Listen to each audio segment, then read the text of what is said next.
So the Durham Club in 1916 was when they were founded, started in North Durham, Chapel Hill, and Burlington. The Wilson Club created Goldsboro, Greenville, Washington, Elm City, Rocky Mount, and Kinsey. The Fayetteville Club set up Fayetteville West and Warrenburg, and the Clayton Club set up Zebulon and Smithfield. Finally, the West Raleigh Club started the North Raleigh Club, the Cary Club, and the Crabtree. Pretty impressive. So that's an idea of the legacy of this club. Let's have a hand in the club.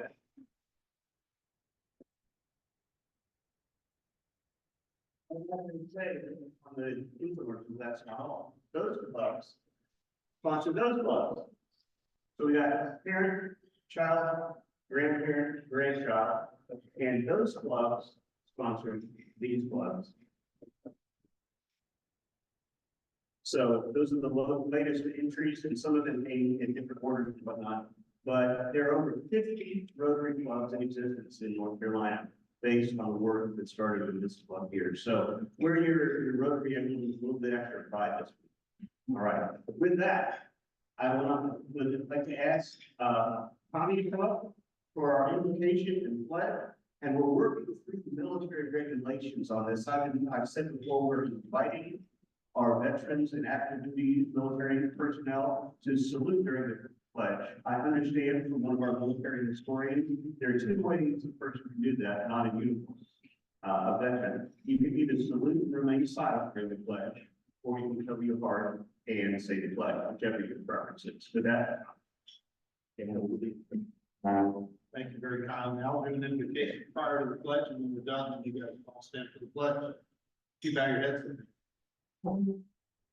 We pray together for the five focals of faith, so that we can see the concern of the moment right under our noses, but also further on for your purpose, working out your plan in the world that you have made. We pray for the ability to see close range, powerful as a group, to become solution partners in giving the time, effort, and money. We pray also for the ability to see in the distance to those who are in partnership with us. May we look for a new vision through these bifocals of faith, and then may we act. Amen. Can you please rise and pledge? Let's dance to the flag of the United States of America and to the republic which stands one nation under God, indivisible, with liberty and justice for all. Oh, beautiful for spacious skies, for and waves of rain, for purple mountains, majesty of the fruited plain. America, America, God shed His grace on thee, and crown thy good with brotherhood from sea to shining sea. R.T. That's Bill Rotary. all right, and Carrie, would you please come up? President Carrie, you do our introduction. Yes, we do have some. And I'm really pleased because I opened up for this meeting and said, "Young, you have a daughter again," so she'll give her up and introduce this time. Carrie. Thank you, President Eric. We've got some wonderful guests today, and we're going to start with a returning guest this week. If you don't mind standing up and introducing yourself. Last week I didn't hold the microphone close to so Charles Bailey, I'm with Pinnacle Financial Partners. There is one of the small businesses to get services they need, whether it be banking, loans, everything that David does, just a little bit better. Well, welcome back, Charles. Let's give him a round of applause. Bob, do you mind standing up and introducing yourself? Bob Solomon, I'm attorney with 4 years law. I'm a member of the Tree Board. It helps him be a member of this. Hey, welcome. Bob, if he has a contribution offer. forget to talk to, but most importantly, we have a very distinguished guest here. I'm sorry. Would you mind saying your dad, maybe I'm going to introduce you?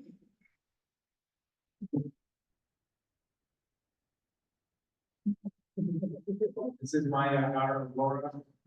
Who is going to the third grade in just a couple weeks, taking advantage of, I think, during summer. It's still easy. Easy round of applause. So we'll get through the years that John Luke has been in the club, and I believe you grow a foot every time I see you, Aurora. So thank you for visiting us today. Thank you, Carrie. Thank you very much. So on your table, you will notice there is an envelope and a greeting card, blank greeting card.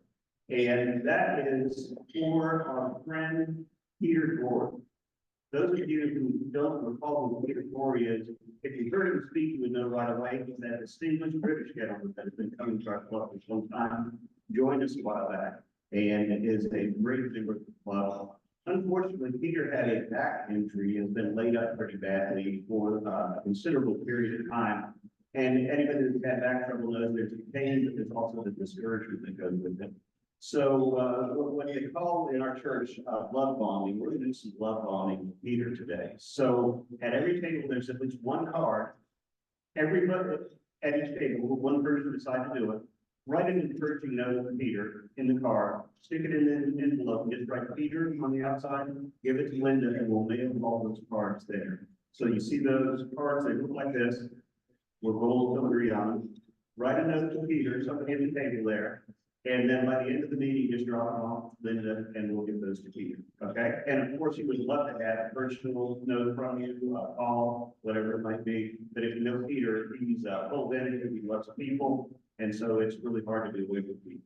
He's also a famous coach, and he is a Royal Air Force veteran as well. So once again.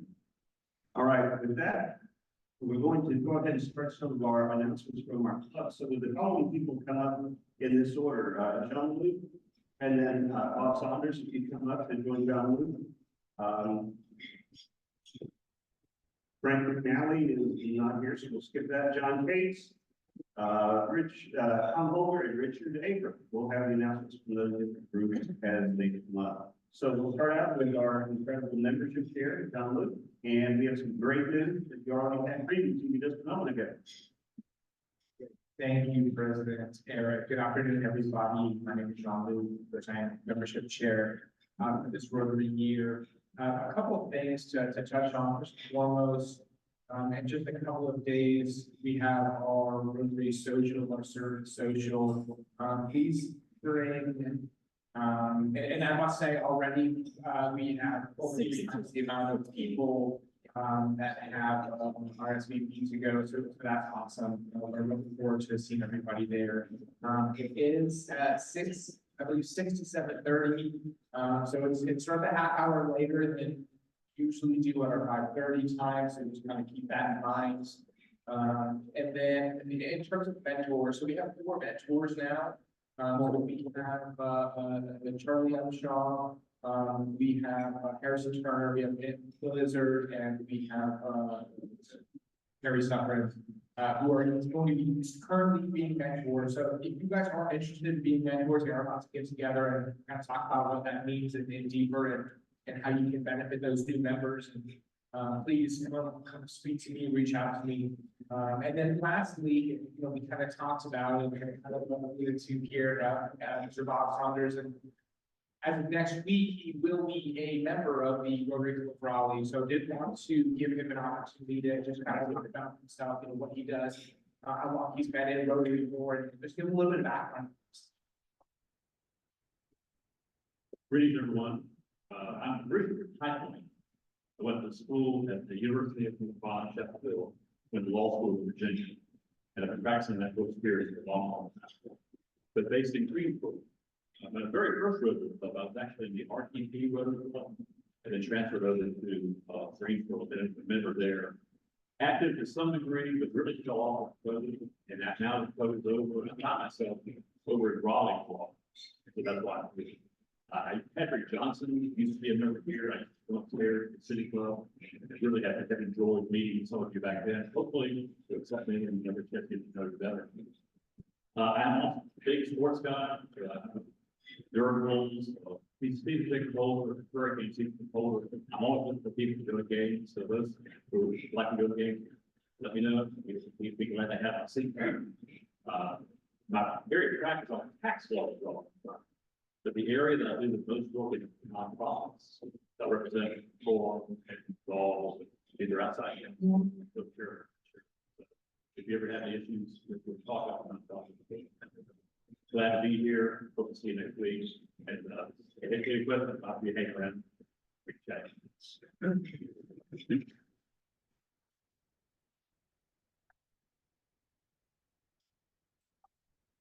To bring, usually we bring snacks, for the Muslim teachers. This week we're actually, requesting, toiletries, for the Leaves No Women No Grow initiative. Which I don't know which is talking about, but, it's yeah, that is our focus in this week, is to bring toiletries, for the No Women No Grow, service product initiatives. Thank you guys. All right, thank you so much. All right, I think it's not going to be here, so we're going to go ahead and go to the fundraising jumpings. Be followed by. Hey, I'm excited to be here. Jennifer, just a question about my Clara. Can they speed up the healing of my rotator? Yes, Okay, I'll be there. yes. Your fundraising committee is actively working hard behind the scenes on a couple of things. One thing that I'm particularly excited about, we mentioned last week, is the market calendar for the March 8th gala at Dix Park Chapel. We're excited to partner with the Dix Park Conservancy on this. We think we've got some exciting plans that dovetail with the year of magic with Rotary. So you'll be hearing more about ticketing and tables and sponsorship. And there are opportunities to serve with the fundraising committee too on some various committees. So if you're interested in participating or helping, volunteering, come see me. If you're interested in sponsoring, come see me. And make sure you buy your ticket as soon as they're available for sale. Thank you. Hello, everybody. We can keep sitting the horn until we get ready to have our draft and everything's done. We are going to do an NFL Fantasy League football situation. We're going to do our draft late August. It's $100 to play. Half of the proceeds to go to our club, and we'll have the other half will be divvied up. First prize, $300. Second prize, $200. We got 10 people sign up. We can run one. Appreciate each of you that agreed to do that. I've done this with my son. It's a lot of fun. We've got a couple of ladies who can step up and play this. I'm always thrilled about that. And it doesn't mean we can't. It's probably doesn't mean we can't. Well, so I encourage them to get involved. It's a lot of fun. We each other. Probably how the name plays out. We need to have this guest. If he or she would like to play, we'll sign you up. Thank you. Good afternoon, folks. Richard Evans, Vice Chair of the club. I want everybody to imagine this meeting if Carrie, Jennifer, and Linda were not here at this meeting. How would this meeting go? Or how would it look?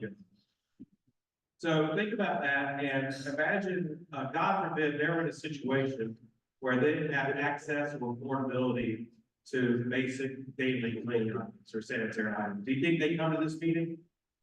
They probably wouldn't. That's what No Woman, No Girl does. They provide these items to girls and women who lack the affordability and accessibility.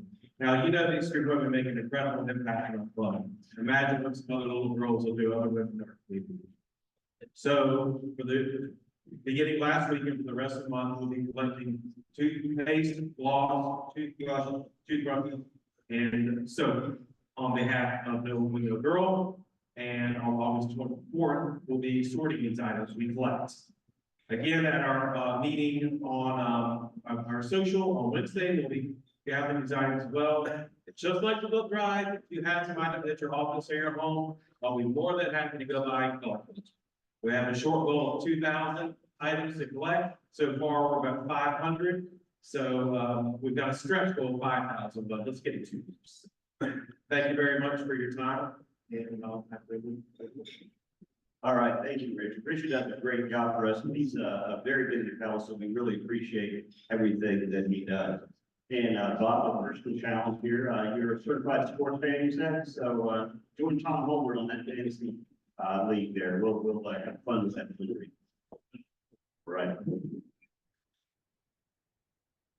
So with that, let's go ahead and, oh, there's one other announcement here. Leslie Oliver is here, but if you'll do an exercise with me, if you know how to read, raise your right hand and hold it up.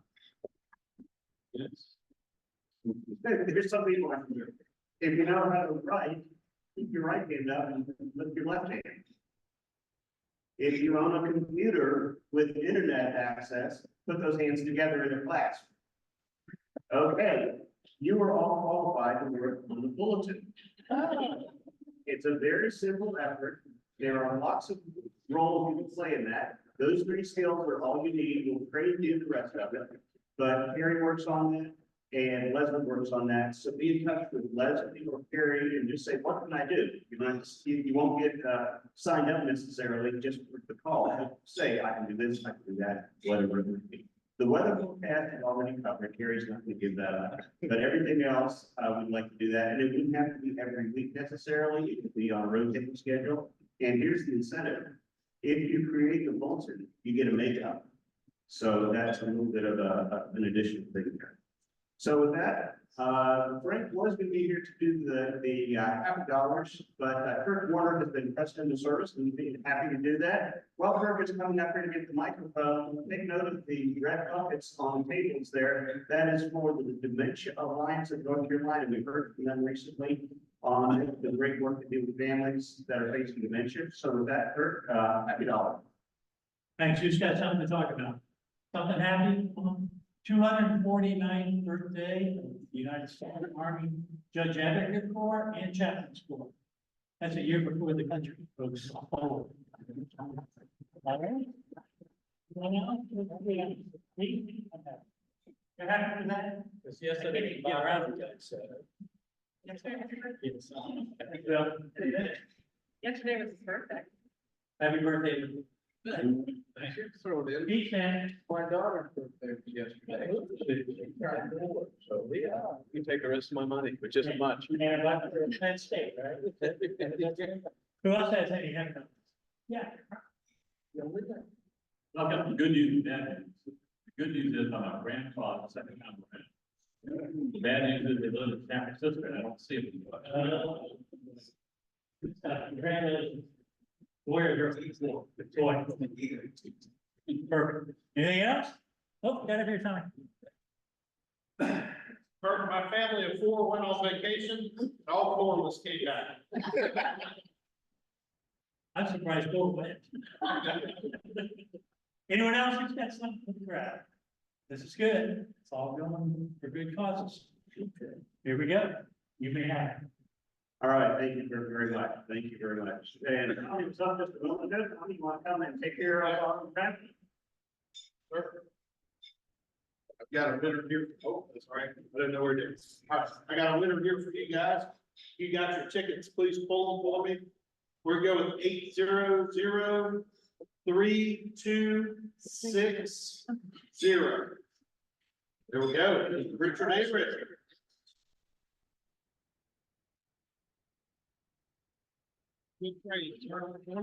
Tommy told me someone here bought the tickets and he contributed to get the tickets. So I'm gonna donate this to ACS, American.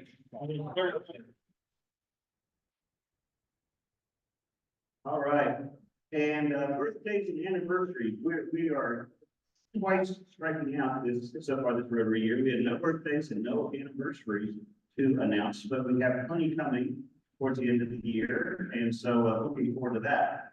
Our upcoming meetings are, we'll have Steve Earnhardt here from WCPE Radio. It's a fascinating story if you've not heard it. before, things that they have done, starting with Army surplus gear, working out of an old house to one of the prominent radio stations literally in the world. And so, that will be coming up next week. And then we have, no meeting on our August 12th break. Then Marie Bramler is going to be coming. She's a writer in Durham. She's written a tremendous book about preserving what's important. She's a fascinating individual herself. She's polylingual. She's lived all over the world. She's an executive coach. She's a fascinating person. So please don't miss Marie. And then we have Lee Day with Red Hat, one of the senior executives there at Red Hat. And if you've ever wondered, if you've heard of Red Hat, if you wonder what they do, you're going to find out on that day. So with that, we are going to go ahead and have our presentation by our guest speaker today. Her name is Clara Smith with Fujifilm Diosynth Biotechnologies. After saying that a few times, you understand what it's FPV.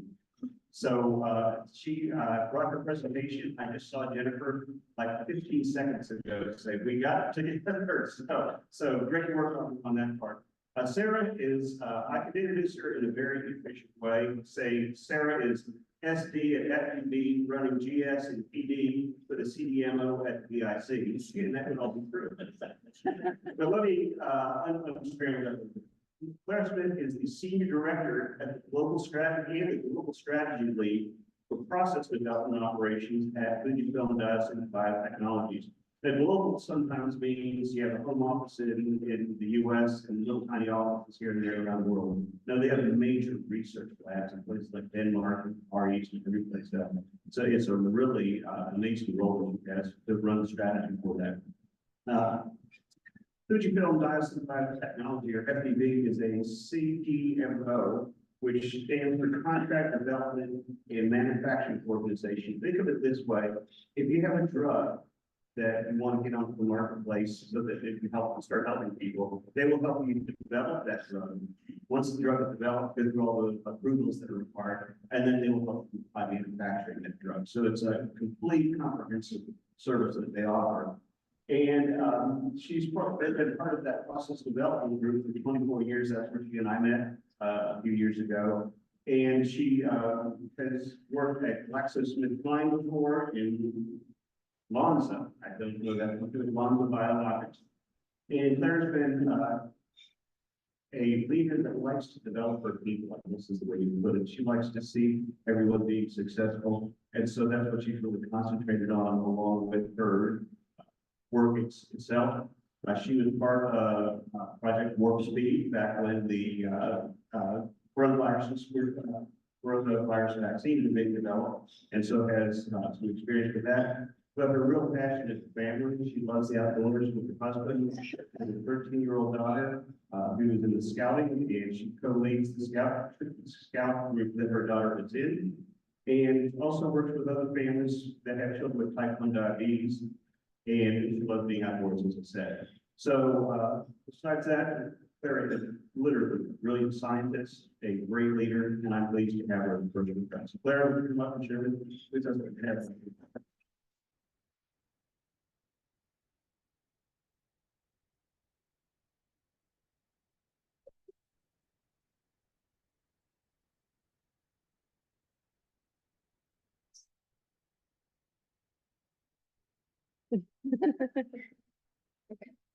Good afternoon, everybody. I'm really happy to be here today to talk with you. As Eric gave a wonderful introduction, he almost stole my whole speech. So it was a really great introduction. Eric and I worked together many years ago, and he's just been an incredible influence for me, taught me so much, and tried to extend those learnings out to people that I work with in my company.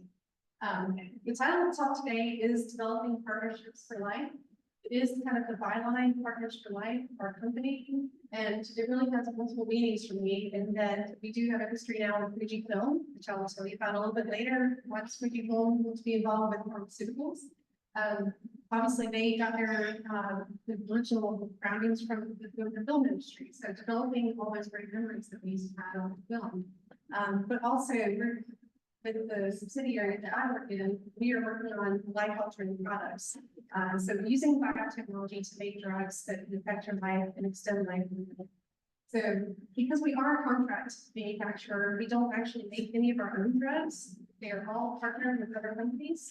So we're helping companies that basically don't have the manufacturing capabilities or capacity or expertise. So we bring the drugs to life for them.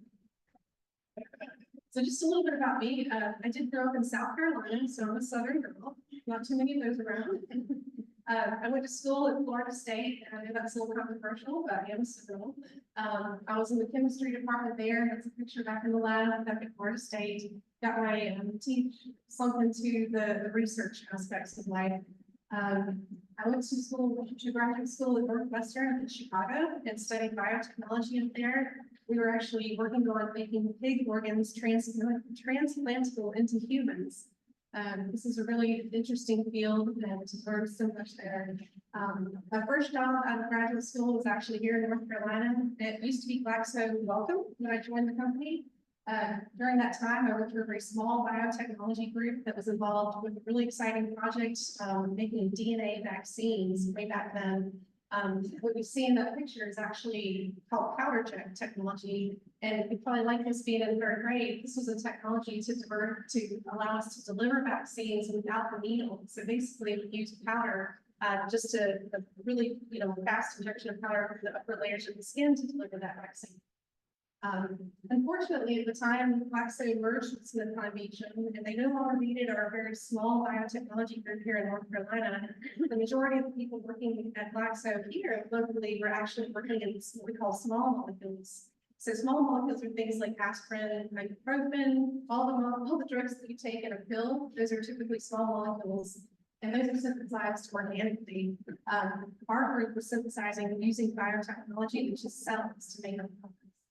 So at the time, I decided to take a ship away from Glaxo because I wanted to stay in the large molecule world, and went to the company that is now called Fujifilm Diosynth Biotechnologies. Back then it was called something different, it was called Covance, and spent about 5 years there. At that point, I was itching to see another part of the world. I've got a job over in London working for Lens Biologics, doing very similar work.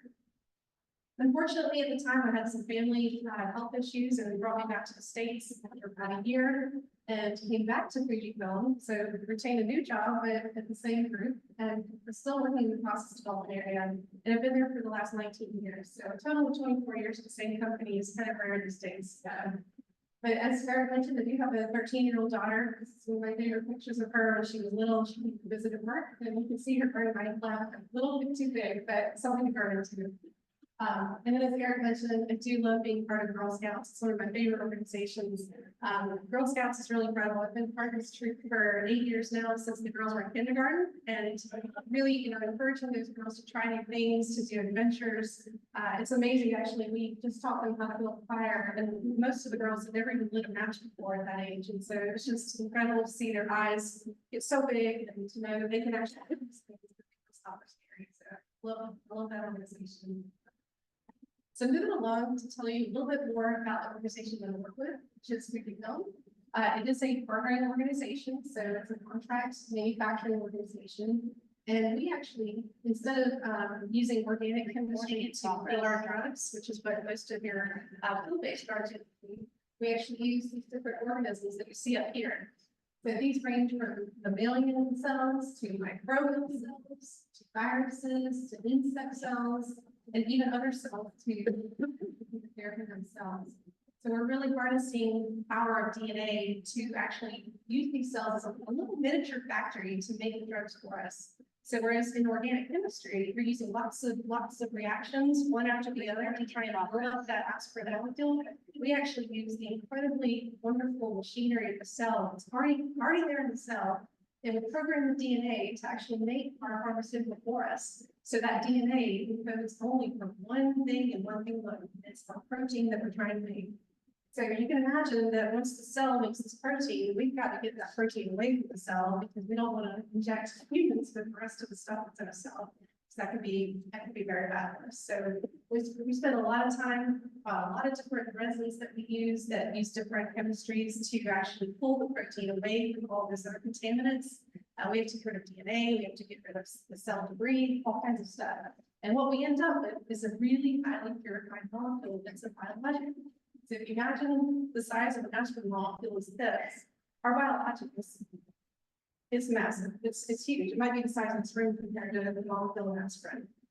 So it's really an interesting field to be in. Our processing requires all kinds of technical challenges to get around, and that's where we try and hire the best scientists in the area to really help clients with these processes, because they are not straightforward. And every time we get a new process into a client, we get new challenges that we never expected to see. So here we are, and I'm looking back here, I'm really excited because I see some tanks behind us. So you can see that, through here, this is actually biotechnology. So the traditional definition for biotechnology is the use of living organisms to produce a product that can improve human health or the environment. So back there, I would say they're improving our human health a little bit, as long as you don't go too crazy with it. Does anybody know what it takes to brew beer? What components are needed? Yeast. Yeast, yeah, that's the organism that brews, yeah. Meat. Grain. Yeah, grain, yeah, the grain provides the sugar, which is basically the food to feed the yeast. Water. Water, absolutely. And the quality of the water is actually really important. Some waters contain different minerals, which can actually influence the taste of the beer. Anybody else? Hops, exactly. Number 4. So the hops is also plays an important part and helps with creating that bubbly head that you have at the top of beer. So when we grow our molecules or our cells, we're actually using a very similar process to what you see in the fermenting process.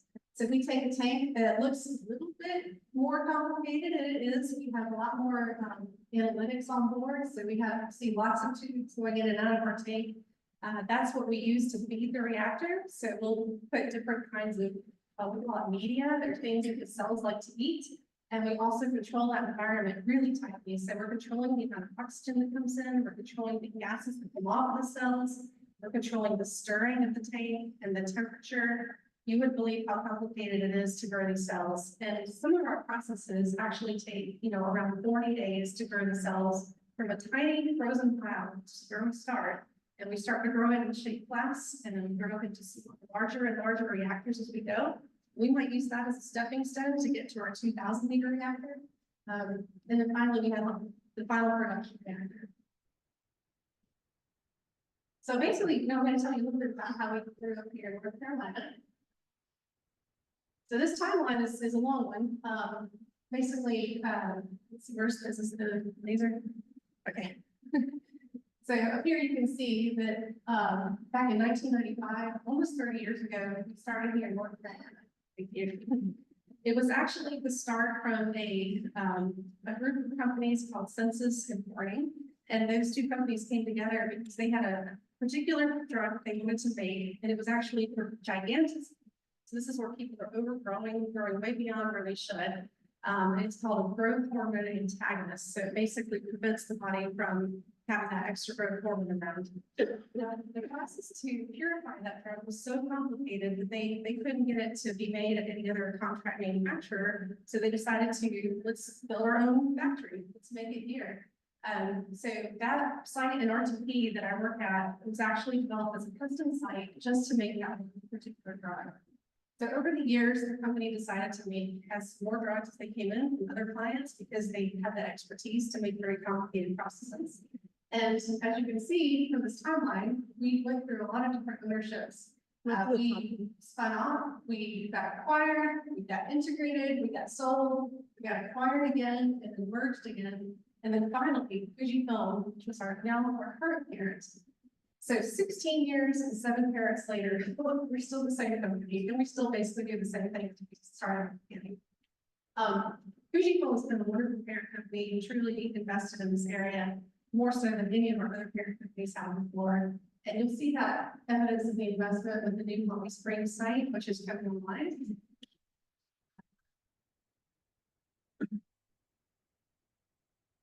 And that site was announced back in 2021. And it is in high levels of construction right now. So why choose North Carolina for Fujifilm to invest? North Carolina is an incredible state, and believe it or not, there's actually 75,000 people in North Carolina that are employed in life sciences right now. So we have a tremendous amount of talent. And of course, we have our amazing universities surrounding us. We have incredible technical community college system. And we have a brand new high school in Morrisville that's part of that system. It's now graduating kids who classically come from families who haven't gone to college before. So that program is now kids to college through that degree program. Every year you'll see that there's new life sciences companies coming to this area. And if you just drive down the Crimmon Parkway in Morrisville, you're going to see 2 giant biotechnology campuses coming up. It's just evident everywhere. So we are a lucky company to be in this area. But of course, that means there's a lot of competition for the good talent. And that's where we really try and strive to make it a great culture and a great environment for people to work in. So as Eric mentioned, we are part of a larger network. So our RTP and Holly Springs account for 2 of the 10 sites that we have globally. In the last few years, Fujifilm has invested $1.6 billion in this network to grow and expand to meet the growing needs of the biotechnology market. 3 of that $8.6 billion was invested here in North Carolina. So you can see they really are putting their money where their mouth is, that they want us to be able to produce molecules for people when they need them and where they need them. We saw that highly evident during the pandemic when supply chain issues were vast and we needed these vaccines to come to the market quickly. We did, as Eric mentioned, we did work on a project with Warp Speed, and that project went, normally it takes about a year for us to transfer technology from the client and get it to manufacturing. And we did that in a matter of about 6 weeks. So it was really, really fast. It's extremely crazy, but it was great. And it was great to be a part of that. So what does it have to do with the So back in the day, we all remember the 2 large amoebas that was Kodak and Fujifilm. We always, competing against each other. And believe it or not, Kodak was actually the first inventor of the digital camera. So they kind of invented their own device. In the 90s, Kodak, that's when the digital camera became really commercialized and available for all of us to use. And at the time, they were facing it, and they both knew that that was going to be, something they wanted to contend with, because both companies were really centered on the film technology and development. So at the time, Kodak decided to double down on the digital. They said, let's make the best digital camera we can, and let's really focus on printing. And they really just stayed in their one, vertical tower there. And with Fujifilm, they took a totally different tactic, and they said, let's look at all of the innovations that we have available to us as a company, and let's see how we can apply these technologies to different markets that are out there. So they went through an aggressive restructuring, and they utilized the incredible expertise they had in-house. They said, how can our technologies be applied to other areas of need that are growing in the market? And they were really successful in that. So as you can see, from 2000 to 2010, Kodak saw a decrease of about 50% of their sales, while Fujifilm actually more than doubled their sales. So they were very successful in applying their technologies to different areas of the world. In 2011, that's when they bought our subsidiary here in RTP, because they knew that biotechnology was becoming a growing field. So small molecules, those drugs like aspirin and Advil, this is 2 most common biotech all the time. Traditionally, the number of those small molecule drugs has actually been decreasing over the years and decades, while the number of biotechnology-based drugs is taking a complete opposite trajectory. So Fujifilm said, we want to get into biotechnology, and we want to apply some of our other technologies to help make this company successful. So as you see up here, we are part of a much larger company.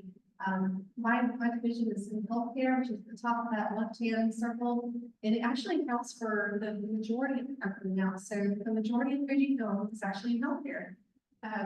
They also focus on imaging, obviously, materials, and business innovations. And within the healthcare area, we have a lot of different types of, we actually have 5 different subsidiaries that are all working on healthcare type applications. This is actually taken from the Fujifilm 2023 year-end report. And you're not supposed to be able to see all of this, but I thought it was a really interesting showing of all the different innovations that Fujifilm has developed. So these are all developed in-house. They actually have a Japanese group in Kansai, Japan, that has 3,000 people, all dedicated just to innovation. They don't produce anything, they just innovate. So they are highly accessible, they love working with all the subsidiaries, and we do have quite a number of projects on with them. And for me, the real benefit of that is that when you work at an operations site where you're dealing with manufacturing problems every single day and trying to get through those, you just don't have the manpower to do innovation properly. So they being able to focus on it can allow us to focus on operations and delivery, making sure we get those batches out all the time. What are our aspirations in this field? So we have four core values, and one of those core values is delighting our customers. In order to do that, we actually, our purpose and passion is to support making those life-changing therapeutics and advancing tomorrow's medicines. We continuously innovate and meet the highest quality standards we can, but mostly we have to focus on our partners. We have to fulfill our commitments through a unique model. It's really human-centric. This is Madison White. She's one of our analytical scientists, and she is just an incredibly passionate person. The people we hire, we don't care so much about their experience or their knowledge. We care about their attitude. And are they going to bring that passion to the workplace? Are they going to bring that sense of collaboration? How are we going to get through these tough projects? Because we need the best of them. Now, this is just a couple of examples of projects that I worked on in the company back when I was in the lab. So some of the projects I'm most proud of, there were two cancer vaccines and two cancer therapeutics projects that I worked on. One was for brain cancer, and that one was very interesting in that it's a fusion protein where it has two sides. So one side actually attracts it to the cells that have the tumor, and the other side of it gets involved and tells the immune system, hey, attack me. So biotechnology products are really, really specific for areas that we need to address. We've also worked on some really interesting bone repair therapeutics, which are just making amazing progress right now. And of course, the vaccines, a bit of throw car. So strategic objectives of the company, we really do, this is what our new leadership has got in place. They want to put the people first, and that means, we want people to be excited when they come into work. We want this to be a place that we can learn and grow. We want to transform the industry by having this great network of flexible products that we can manufacture anywhere you need, where you need it, we can do it. And then we want to have consistent delivery to meet the objectives that our clients have. The worst possible thing you can do is to create a drug shortage because we can't deliver. So that has to be taught. So the presence in North Carolina. The first site, the original site from back in 1995, we call it RTP, it's the Research Triangle Park site. And it's that figure up on the left, it's an aerial photo where you see a manufacturing building at the top, you see an administrative building, then the Bioprocess Innovation Center, the BIC. They're referred to earlier. This site is really focused on doing small batches of the molecules. So we go from 140 liters up to 2,000 liters. I'd say those tanks are probably about 500 liters comparatively. We do have about 500 people at this site. And this site is really focused on process innovation. And where we are really focusing our attention right now is trying to make processes cheaper for our manufacturers to make so that they're cheaper for patients on the back end. And we also want to bring those processes faster to patients. These processes take years to develop, and if we can decrease that time, if we can make a better process that's more robust, we'll be winning. So we'll bring those drugs to the patients faster. So it's really a bespoke type site. Sorry, before we go into that, I want to just say that one of the more interesting things about working here also is that you really do see the full life cycle of an ecosystem. In North Carolina, we have tremendous universities, tremendous academic labs, and they are developing these molecules of the future and the technologies that we're using to bring them to patients. We've actually worked on projects that have been developed in local labs. The molecules were discovered here in North Carolina. They then, spin off as a small company, and that company will come to us and say, hey, can you manufacture this drug for us? We've never manufactured before. We said, yes, we'd love to do that. And then, as the life cycle goes on, if that drug does become a blockbuster during clinical trials where they need more and more materials, they can come to Raleigh Springs and they will have tanks that are 20,000 liter scales. This is 10 times larger than what we can produce in RTP. And just for size sake, what I can tell you is these tanks are 3 stories high.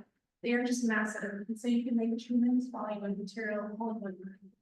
So Holly Springs is kind of completing the life cycle of the drug for us, and they will also be able to vial that into vials to send out to the clinic and package that into material packaging, which is something that we can't do. This is the Holly Springs site plan. It's been fully master plan, and it is a huge facility. Phase 1, which is the part in white, actually is about 1 million square feet of building. And there's a hallway that connects from the front of the site to the back of the site.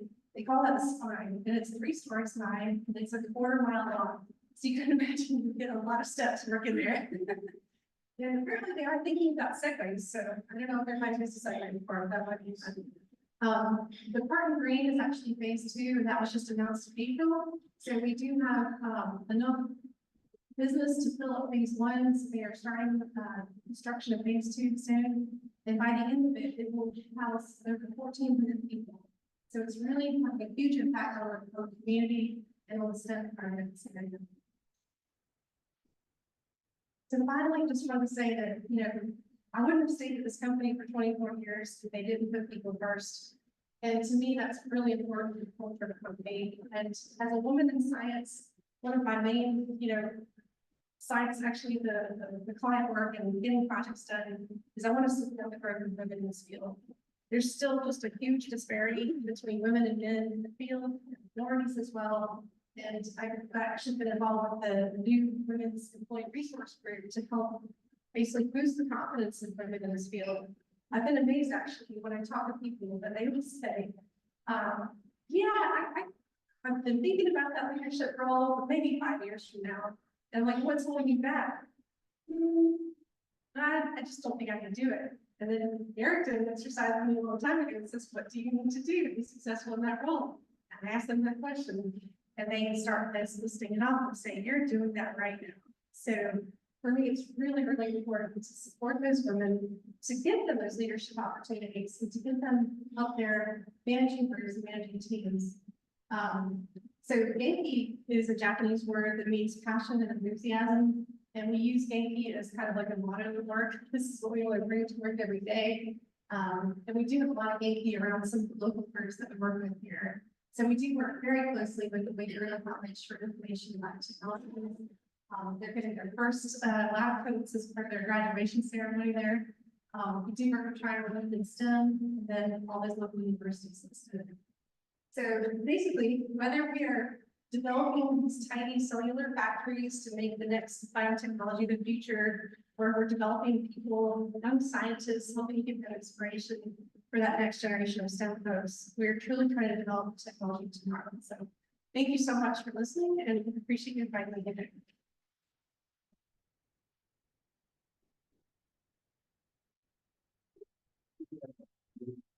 Questions? So, anybody have some questions for Go ahead.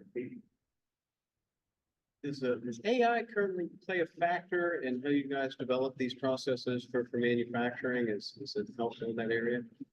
So the question was about AI. We use that in all the processes. We are just starting to dip our toes into AI and to understand what it's capable of. So we do have some internal projects. A lot of that is actually because we are a company made up of lots of different companies coming from different companies, and we're trying to harmonize our practices. So we're using AI to try and pull the best of everything to create a global system where people never get to write things. We're also looking at it for contracts to help speed up that process. In terms of the science, we are not quite there yet, because typically, because we're client-based, we try and keep that information very segregated so that we're not, breaking the confidence of what clients share information. So we're trying to figure out the best way to do that. It doesn't hurt the clients, but can benefit everybody. So Sounds like a challenge. it is a challenge, yes.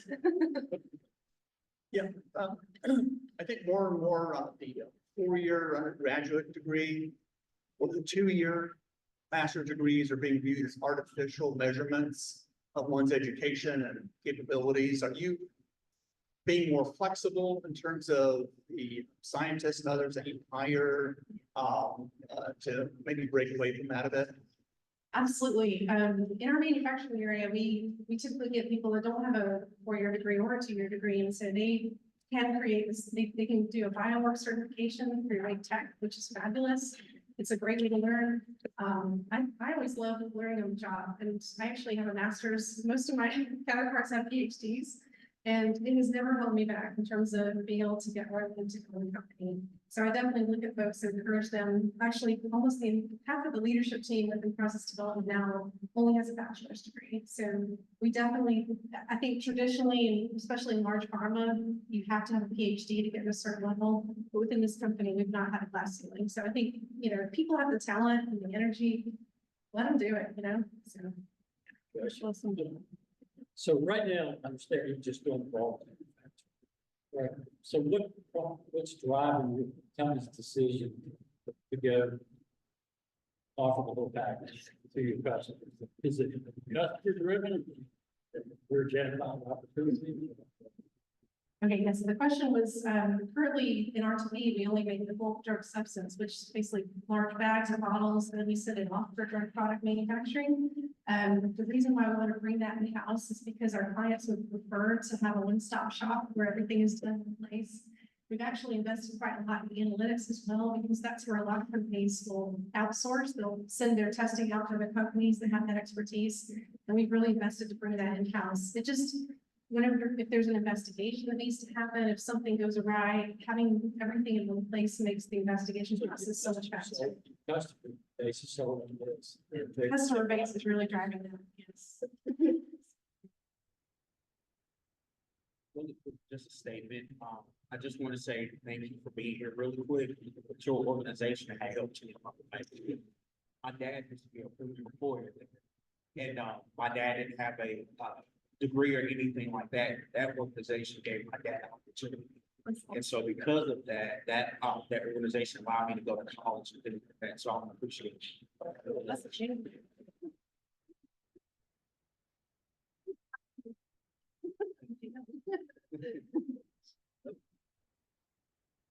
What was your path?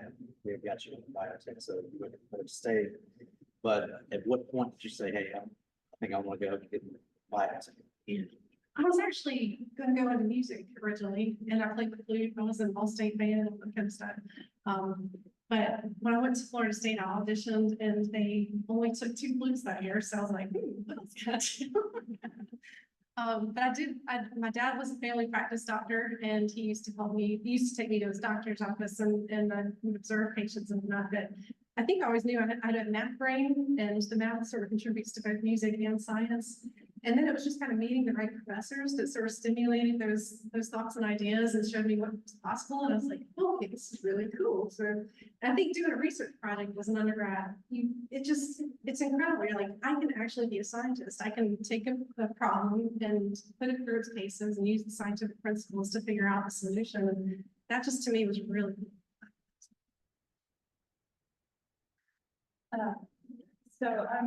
Visualize, I love how you kept pointing to those things, but really great to visualize. So the end product that kind of keys off those questions, your customer base takes the full product that you create. When they're done with it, how many vaccines or treatments would come out of the 500 liter tank? So I do have one example of that. One of the first Operation Warp Speed batches that we made, it was in a 2,000 liter tank, so it was about probably four times as big as that one.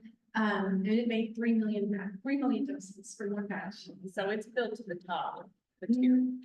It's not filled to the top, actually. We have to have head space to provide oxygen and that gas exchange, but yeah, it can vary in terms of the process.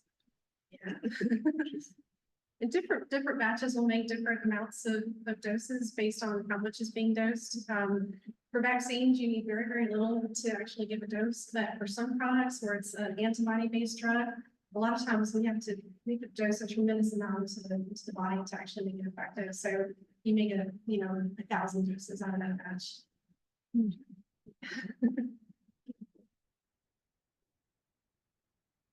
Thank you, Clara. Stay here for just a minute quickly. To the question and the statement made, this really is a company that gives opportunity to everybody. That's the BIC right there. Yeah, Clara used to run the BIC. I think she had more PhDs working for her at that time than most university professors. But they have lots of folks of all kinds of educational backgrounds. One of my favorite people, Clara knows, is a guy named J.Y., who does not have fancy degrees or anything like that, but he runs a lot of process operations there, is a brilliant problem solver. And he took me on a tour one time through one of the facilities there. And sanitation is, you can imagine, it's crazy there. So we went in, we changed into the bunny suits, I guess you call it, and then washed our hands and whatnot. He says, oh, you've got your ring on. You have to take your ring off to go in there. Well, my knuckles go to the point where you can't take my ring off. He said, well, we can either do an extra washing, put on a glove, put your hand in your coat pocket and not take it out. And I said, well, what else would you use? We can cut your finger off. So that's JY right there. So a great company. One of the goals this year is to let you know about, if you will, the hidden treasures of the area. Who learned something about a company today that didn't know as much about. So this is great. Clara, thank you for being with us today. We have a gift for you that you can run by the legal department, but it's a big one. Thank you from the gas station. Those are Rotary Club of Raleigh mug, and I want to go ahead and share that with you. And thank you again for joining us. And